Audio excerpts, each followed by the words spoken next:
Believe it or not, the streets of New York may actually be paved with gold. You've probably walked 47th Street countless times without realizing the riches that lie beneath. Hidden within the endless cracks and crevices of this lackluster and filthy pavement are discernible scraps of one of mankind's oldest obsessions, gold. Some New Yorkers have exploited this astonishing and little-known source of gold to the tune of $300 a day.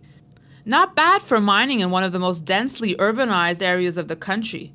And believe it or not, there's plenty of unclaimed gold on public land in the streams and rivers of New York State. We're in Astoria, Queens now, and I'd like to share something with you now. We're at a place that's known as Hell Gate, and it got this name because of the treacherous waters. When ships were trying to come in through the Atlantic, they really encountered a hard time crossing this passageway.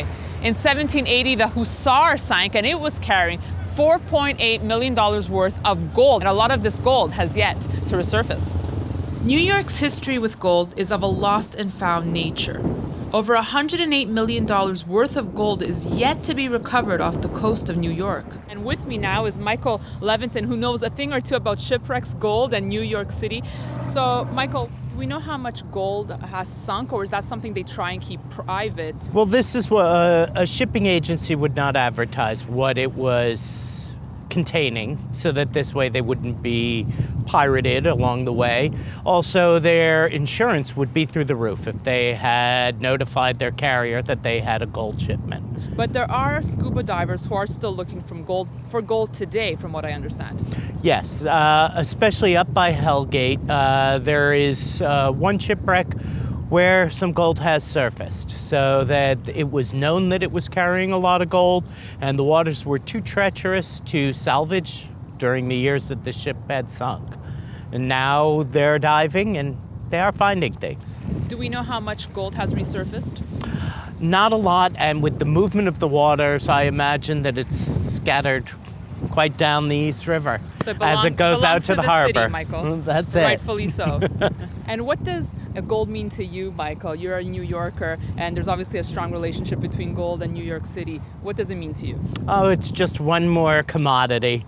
You know, in an island full of commodities, it's just one more to be traded. And believe it or not, there's plenty of unclaimed gold on public land and in the streams and rivers of New York State.